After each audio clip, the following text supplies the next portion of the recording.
kita diperlihatkan dengan seorang wanita yang bernama Mitsuki. Mitsuki sekarang hidup dengan ayah tiri dan kakak tirinya. Ibunya baru saja menikah kembali dengan ayah seorang pemuda yang bernama Yuya. Karena ayah Yuya dan ibu Mitsuki ini sekarang sudah menikah, maka dua saudara tiri beda jenis kelamin ini harus tinggal satu rumah.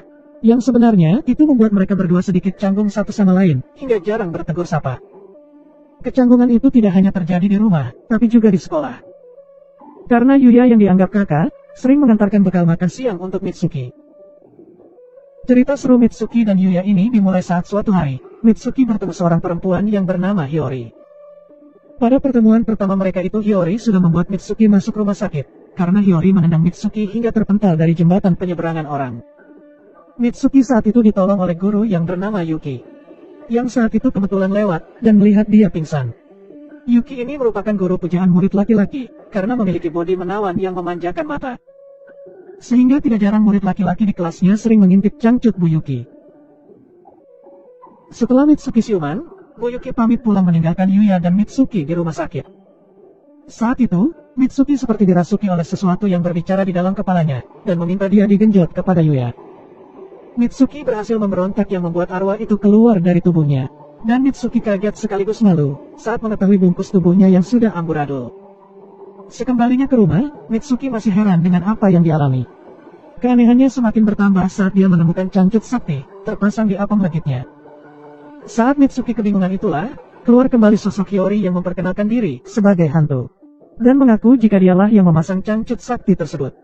Hiyori kembali merasuki tubuh Mitsuki. Tidak lama kemudian Yuya datang ke kamarnya, karena mendengar teriakan Mitsuki. Saat mengetuk pintu, Mitsuki yang sudah dirasuki oleh Hiyori langsung menarik kakak tirinya masuk, dan menggesek-gesek apem legitnya di rudal Yuya, hingga dia akhirnya muncrat. Setelah Hiyori keluar dari tubuhnya, Mitsuki kembali kaget seperti biasanya, karena tidak tahu apa yang baru saja terjadi. Setelah keadaan mulai tenang, Mitsuki bertanya siapa sebenarnya Hiyori, dan kenapa tadi rasanya sangat nikmat ketika Mitsuki menggesek-gesek apem legitnya. Hiyori mengatakan jika itu merupakan alat sakti, yang membuat wanita muncrat, hingga melayang. Hiyori kemudian mengajak Mitsuki menuju alam baka, dan menjelaskan jika Hiyori meninggal saat masih kecil karena kecelakaan. Hiyori mengatakan jika dia mencintai Yuya, dan cinta itu bertahan hingga sekarang, yang membuat dia menjadi arwah gentayangan dan ingin menuju surga. Agar bisa mewujudkan keinginannya itu, Mitsuki harus membantu Hiyori dengan cara menggunakan tubuhnya melakukan hal-hal romantis dengan Yuya. Seperti berkencan, berciuman, dan mantap-mantap. Jika Mitsuki membantunya, maka cangcut sakti itu akan terlepas dengan sendirinya. Mitsuki menjawab kalau kencan dan ciuman oke saja, tapi kalau mantap-mantap Mitsuki tidak bersedia membantunya. Mendengar itu, Hiyori mengancam Mitsuki jika dia tidak membantunya, maka cangcut saktinya tidak akan pernah bisa lepas. Keesokan harinya saat berada di sekolah, Hiyori kembali merasuki tubuh Mitsuki dengan cara berciuman, karena Mitsuki tidak jago main basket. Saat Hiyori memasuki tubuhnya, semua orang menjadi kaget, karena Mitsuki langsung jago main basket.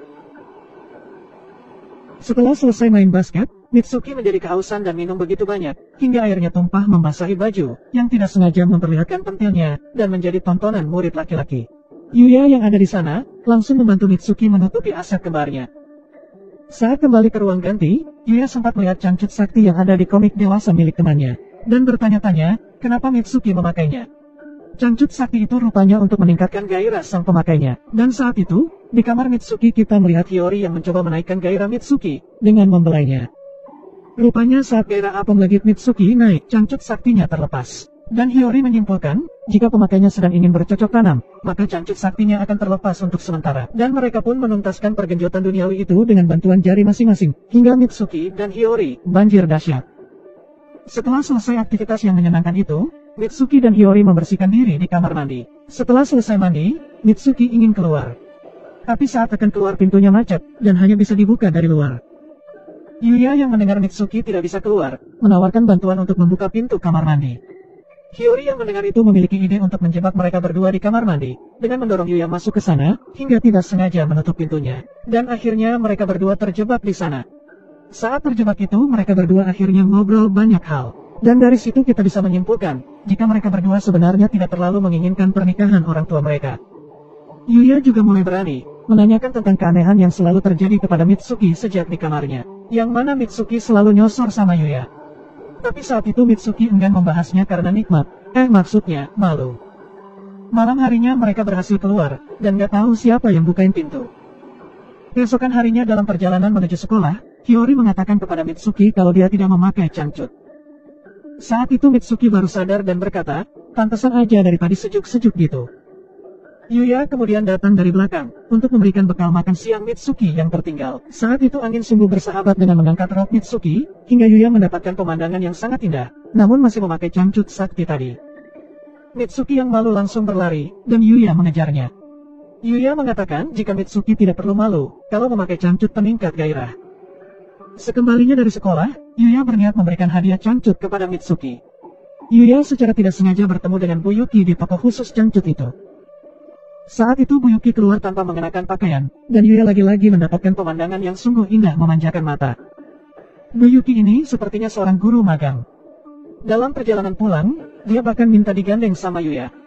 Mitsuki yang melihat mereka bergandengan tangan menjadi lemas dan cemburu. Yang paling cemburu tentu saja Hiyori yang memang mencintai Yuya. Setelah itu Mitsuki bahkan selalu kepikiran tentang apa yang baru dia lihat. Suatu hari Mitsuki dan Yuya pergi ke sebuah penginapan, yang sepertinya acara kelas. Tapi cuma ada Bu Yuki dan dua teman Yuya lainnya, yang juga cabul. Malam itu saat dia sedang makan, ada nasi di pipi Yuya dan diambil oleh Bu Yuki dan menyantapnya. Mitsuki yang menyaksikan kejadian itu merasa cemburu, dan meninggalkan mereka di sana. Selesai makan malam itu, Yuya berendam di kamar mandi. Beberapa saat kemudian Bu Yuki datang dan berkata, jika dia ingin mandi di sana karena kamar mandi di sebelah penuh. Hal itu membuat pipi Yuya memerah karena bubur semok ini tidak mengenakan apapun.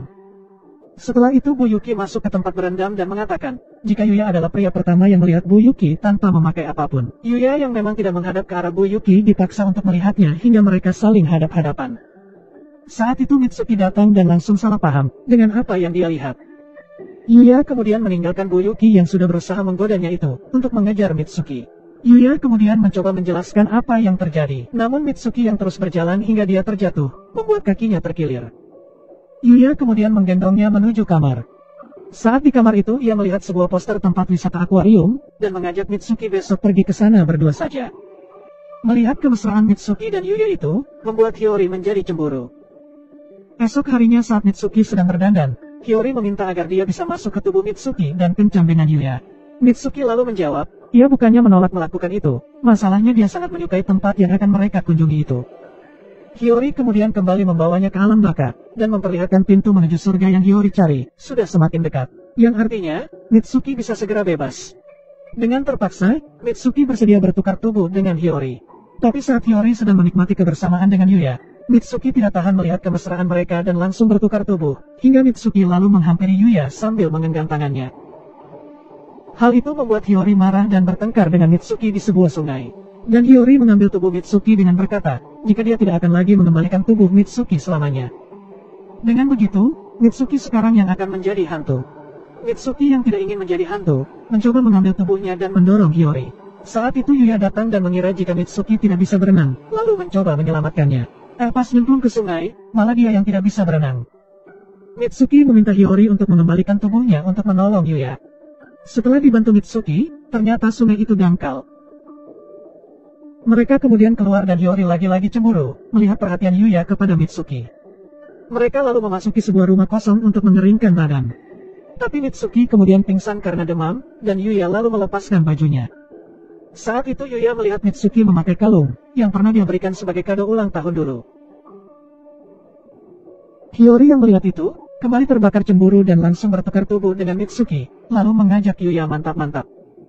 Mitsuki yang sekarang dalam tubuh Hiyori, mencoba melarang Hiyori melanjutkan kenikmatannya itu, hingga dia perlahan menghilang, dan sekarang berada di depan pintu surga yang ingin dicapai Hiyori. Mitsuki kemudian tersedot pintu itu. Di alam nyata tubuh Mitsuki yang diambil alih oleh Hiyori semakin bersemangat dan siap dimasuki rudal. Tapi saat itu Yuya sadar jika apa yang mereka lakukan tidaklah benar. Saat itulah Hiyori menampakkan wujudnya kepada Yuya dan berkata, Mitsuki beruntung, dia diperhatikan oleh Yuya. Saat itu Mitsuki kembali ke tubuhnya dan lunglai ke lantai, sebelum kembali sadar ke alam nyata. Saat dia sadar sepenuhnya, Mitsuki kembali mendapati tubuhnya yang sekarang polos, dan Yuya kembali kena tabok. Dan cangcut sakti Mitsuki akhirnya hilang, yang berarti Hiyori sudah mencapai surga. Mereka kemudian membawa bunga ke tempat Hiyori mengalami kecelakaan dulu. Mitsuki dan Yuya sekarang kembali ke kehidupan kakak adik seperti biasa. dan film pun selesai.